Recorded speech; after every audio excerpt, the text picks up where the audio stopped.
I thought we started really well. I thought we were competitive. I thought we played with energy in the first 5 minutes. And then, when they kind of went on their first run, it kind of deflated us a little bit, which I'm not really sure why. But the offense, I think, for us, like it starts on defense. And we, struggled, scouting report wise. We struggled personnel. We struggled to do what the coaches asked of us. And then, overall, like, they just played with more energy and effort, and, those are the things that just can't happen. What do you do when your coach throws the entire team under the bus after a devastating loss? That's exactly what Stephanie White did after the Fever's brutal 80-61 blowout defeat to the expansion team Valkyries, marking the second time this season they've been embarrassed by them. To make matters worse, this was Caitlin Clark's much-anticipated return from injury, and the Fever had just come off huge wins against Aya Wilson's Las Vegas Aces and Nafisa Collier's Minnesota Lynx.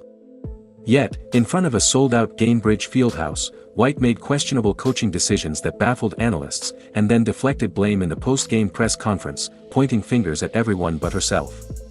Now the real question is, ***, is this the leadership the Fever really needs? ***, let us know in the comments. Stephanie White getting in the presser and actually going off on the Indiana Fever, but it's something about it, man, because although, yeah, I get it, she was talking about the players, and I understand that because she was right, she also need to take a little bit of accountability on her own. Picture this, just last week, the Indiana Fever were on top of the world, proudly holding up their first ever Commissioner's Cup trophy after finding their rhythm and true identity.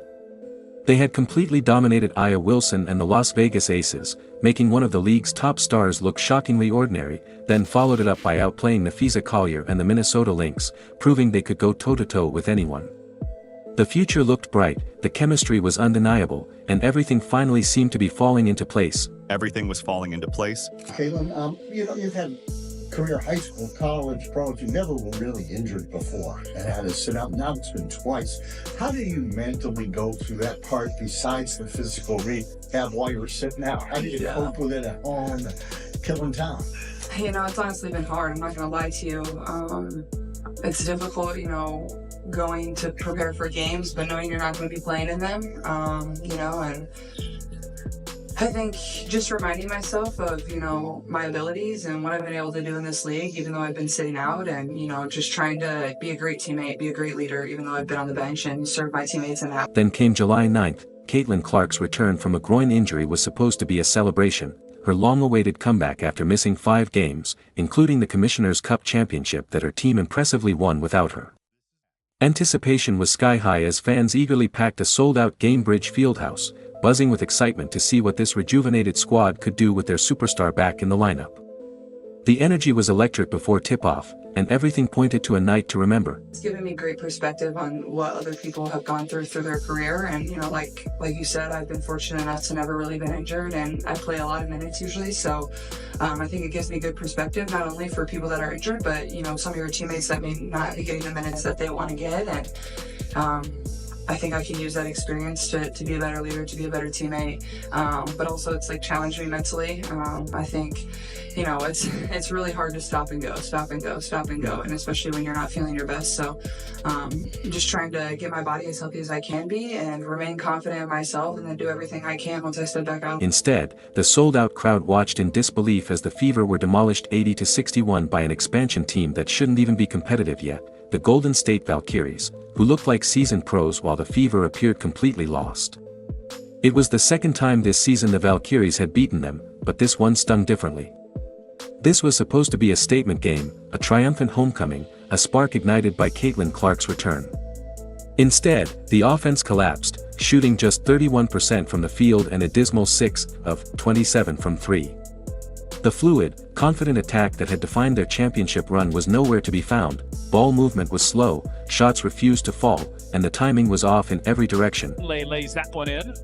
Look at the attack, how quickly up the floor. And Clark hits a 3. The Fever managed just 19 total points across the second and fourth quarters, 19 points in 2 full quarters of basketball, while surrendering 10 offensive rebounds in the second half alone, giving the Valkyries repeated second and third chances without resistance. Every possession felt like an uphill battle, every defensive stop a near impossibility. The energy inside Gainbridge Fieldhouse quickly shifted from electric anticipation to stunned silence, as fans who came to celebrate were left watching their team unravel. Even Caitlin Clark admitted the collapse after the game, saying, "I thought we started really well. I thought we were competitive. I thought we played with energy in the first 5 minutes and then, when they kind of went on their first run, it kind of deflated us a little bit, which I'm not really sure why." We didn't do a good job at taking away the stuff that their team likes to do and making them do things they don't want to do. We didn't do a good job of that. We also gave up some timely offensive rebounds that they do a great job of kicking it out, getting open looks, getting open threes late in the game. I think it really just comes down to effort and us not locking in mentally and following the Scott. Here's where things got truly frustrating. Stephanie White made decisions that left fans and analysts baffled, starting with her choice to bench Lexi Hull, one of the team's most reliable defenders and three-point shooters. Hull had been a consistent starter for most of the season, the perfect complement to Caitlin Clark's style with her floor spacing and lockdown defense, yet White inexplicably tossed that proven formula out the window. We have to talk about Stephanie White getting in the presser and actually going off on the Indiana Fever, but it's something about it, man, because although, I get it, she was talking about the players, and I understand that, because she was right, she also needed to take a little bit of accountability on her own. Instead, Stephanie White started Ari McDonald at point guard, the same player who had been the team's spark plug while Clark was out, forcing Caitlin Clark to shift to an off-ball role at small forward, far from her natural position. How do you take a generational talent and not let her play where she thrives most? Clark is a point guard, that's where she works her magic, where she dictates the pace, and where she has full control of the game. White took that away from her. Caitlin and Ari starting the game together and Lexi coming off the bench. I like the ability to have two primary ball handlers on the floor, particularly with a team that comes aggressively, in the two-man game. Being able to play off of one another, being able to give the opponent some different looks, and quite frankly, for C specifically, not having to have her play under duress 94 feet the entire time she's on the floor. So there were some things that we liked about it. There were some things that we don't. The offense became stagnant almost instantly, with Clark struggling to find her rhythm in a system that looked disjointed and uncomfortable. Instead of putting the ball in her hands to create for others, something she excels at, Coach Stephanie White had her running around setting screens, completely out of sync with her natural playmaking style. The fit was awkward, the execution sloppy, and the chemistry non-existent. One analyst even remarked that it looked like the team hadn't practiced with this starting lineup at all. She can give her different looks. It could turn into something beautiful. I'm excited to see both of them on the floor together because they can create shots for one another. But it didn't happen today. So you should have made the adjustments once the offense looked so stagnant, looked so lost, discoordinated. You should have went ahead and changed that. All right? Lexi Hull had been a key piece of the Fever's recent success, providing the floor spacing that opened up driving lanes for Clark, knocking down threes to keep defenses honest, and delivering steady, dependable defense. But all of that vanished the moment Stephanie White sent her to the bench. With that one decision, the team lost its identity. The Valkyries took full advantage of every misstep, while the Fever's reworked lineup looked disjointed and out of sync.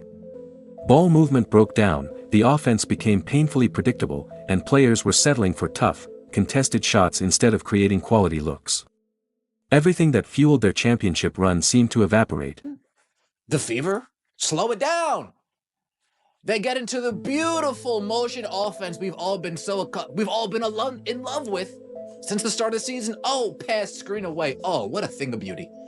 Pass, screen away. Oh my goodness, did you see how Kelsey Mitchell just set that screen? Mwah! Magnificent. And the Valkyrie, Natalie Nakaze, and the crew, they said, oh, now's our time to strike. So over the remainder of the first quarter, the whole entire second quarter, after being up 20-11 with 3 minutes and 30 seconds to go, the Golden State Valkyrie proceed to go on a 30-12 run for the next Even worse, Stephanie White's rotation choices limited Caitlin Clark's minutes at a time when the team desperately needed her on the floor. It was Clark's first game back from injury, the offense was clearly struggling, and the crowd was growing restless, but instead of leaning on her star to spark a turnaround, White kept her sidelined for long stretches. Every time Clark sat, the momentum disappeared. The ball movement stalled, and the team failed to create easy scoring chances, instead settling for tough, contested shots rather than finding open looks for proven shooters like Hull and Mitchell. The same offense that flowed so effortlessly just weeks ago now looked completely— would say we can do better than the motion offense when Caitlin Clark's on the bench. We can utilize Kelsey, we can utilize AB, we can utilize Aerie, we can do things. But no. Caitlin Clark was a decoy for many parts of this game. Majority of this game, dare I say. She didn't seem like a threat, other than when the ball is in her hands, which Stephanie White literally has a heart attack and says, "No, Caitlin, no! Too many assists, stop! Too much facilitating, cut it." These weren't minor tweaks, they were major, fundamental changes that completely shattered the team's identity. Stephanie White altered the starting lineup, pushed Caitlin Clark out of her natural position, and benched one of the team's most dependable contributors in Lexi Hull. The result? A humiliating 19-point loss to an expansion team. But as damaging as the tactical missteps were, White's post-game comments may have done even more harm. Standing at the podium, she delivered remarks that left both fans and analysts stunned, looking straight into the cameras and placing the blame squarely on her players for the devastating defeat. I was disappointed because I felt like there was a lack of competitive fire. With the exception of about 2 5-minute spurts. Our attention to detail was poor. I'm not sure if it's not knowing the game plan, as much as, because if it's not knowing the game plan, then that's a whole nother conversation, as much as not executing the game. White said, "I was disappointed because I felt like there was a lack of competitive fire," and she didn't stop there. She went on to criticize her team's effort further, adding, "Our attention to detail was poor." Her words hit like a slap in the face to players who had just poured everything they had into the game, despite the chaos surrounding the lineup changes and rotations. Attention to detail, undisciplined. I felt like our energy and our competitive fire was not there, and that's disappointing. I guess, why do you think you had some of these inconsistencies when it comes to focus and engagement, things like that? I'd say discipline more so than focus. I think this is a group that focuses. But you can focus, and then you have to be able to go out and be disciplined enough to execute it, right? I'm not sure. We're, as coaches, that's our job to figure it out. Why it is. You've seen it in spurts. You've seen it in moments. You've seen it with certain lineups. So finding those lineups that we've seen it with consistently, and maybe keeping those together. But here's the real problem. Stephanie White took zero accountability for her own strategic failures. She said nothing about benching Lexi Hull, offered no explanation for the Ari McDonald experiment that clearly backfired, and acted as if her coaching decisions played no role in the loss. Instead, she deflected all responsibility, pointing fingers at everyone but herself. It doesn't take much. There's other ways. But to give up your defensive presence just to mitigate that? Come on, man. To give up your defensive presence, Lexi Hull, somebody who hustles to get rebounds, right?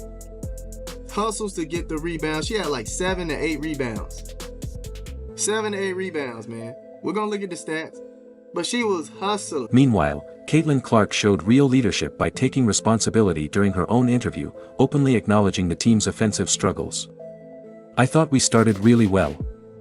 I thought we were competitive," she said, "but the offense, I think, for us, like it starts on defense, and we, struggled, scouting report-wise. We struggled personnel. We struggled to do what the coaches asked of us."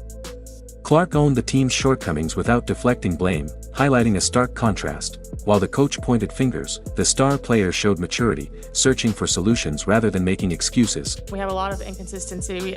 We raised the occasion when we're playing for 30,000, and then we need to bring that level of focus and that level of energy every single day. It's really hard to win in this league, and I think, we need to focus every game because all of these games matter when September, October comes. So it's really just going to come to us, and we really need to regroup, turn the page, learn from this, and come with a better mindset on Friday. One analyst pointed out that Stephanie White's post-game comments about ball movement seemed to contradict Caitlin Clark's natural style of play, stating, Clearly, her philosophy on basketball does not suit Caitlin Clark.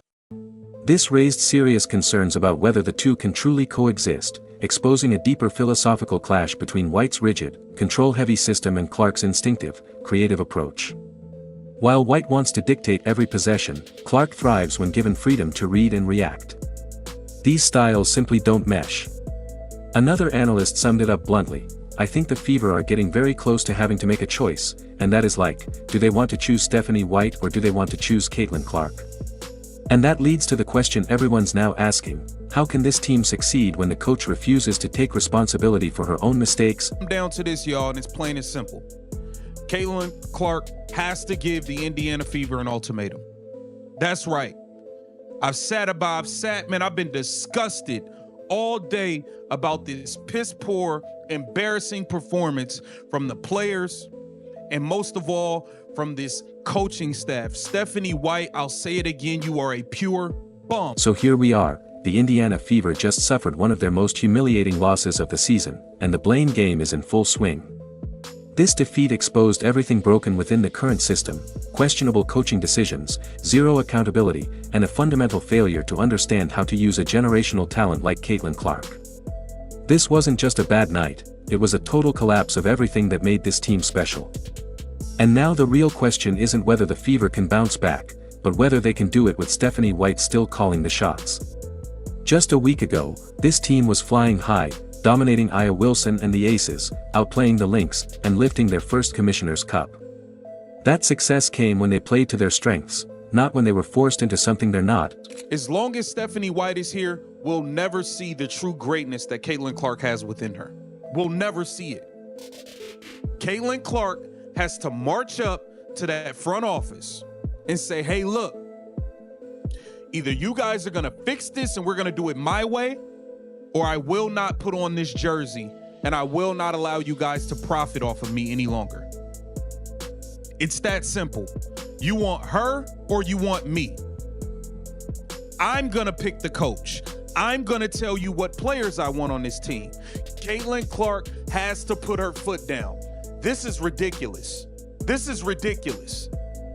I have never seen someone fumble, just flat out fumble a golden goose like this. The WNBA has fumbled her. The Indiana Fever management, coaching staff, everybody has failed Caitlin Clark at every single turn. All of them. During those recent wins, the offense clicked seamlessly. Lexi Hull complemented the attack with her three-point shooting, Aaliyah Boston dominated the paint, and Kelsey Mitchell delivered clutch scoring when it mattered. Everything flowed because each player embraced their role. But against the Valkyries, it all unraveled. Confusing rotations, players out of position, and a coach unwilling to acknowledge her missteps created chaos. Clark was forced to play off-ball at small forward, while Ari McDonald ran point instead of splitting minutes more strategically. Hull, a proven asset, sat on the bench when the team needed her most.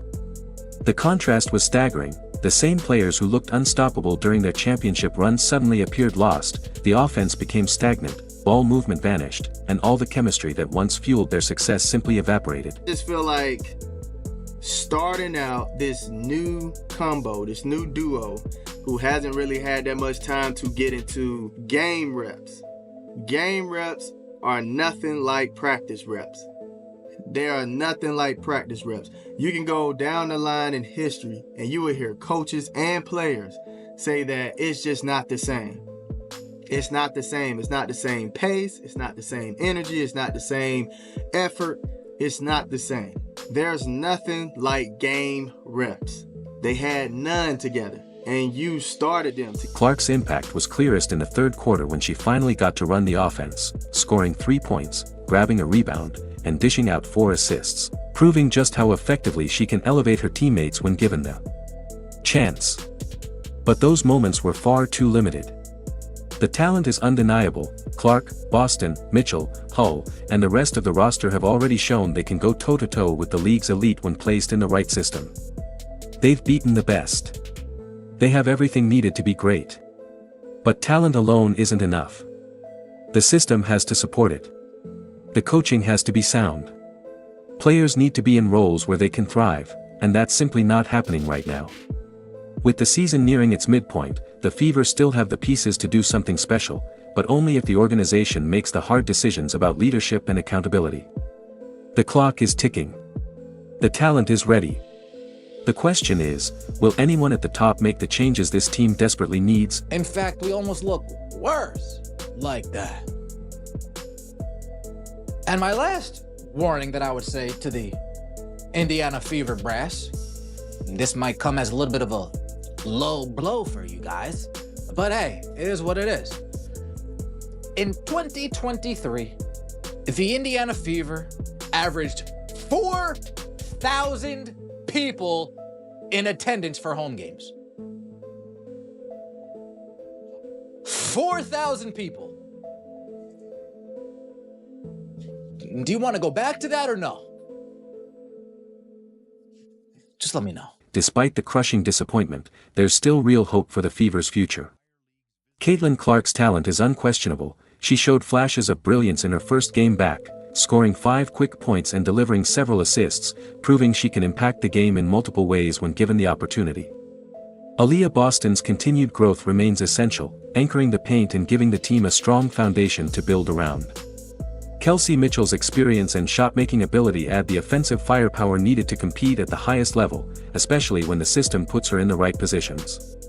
The 2025 season is still full of potential, but that potential can only be unlocked if the coach builds a system that fits her players instead of forcing players to fit her system. Let us know in the comments if you think Coach Stephanie White is at fault. Like, subscribe, and turn on all notifications so you never miss a breakdown like this. Click the video on your screen now, and we'll see you in the next one.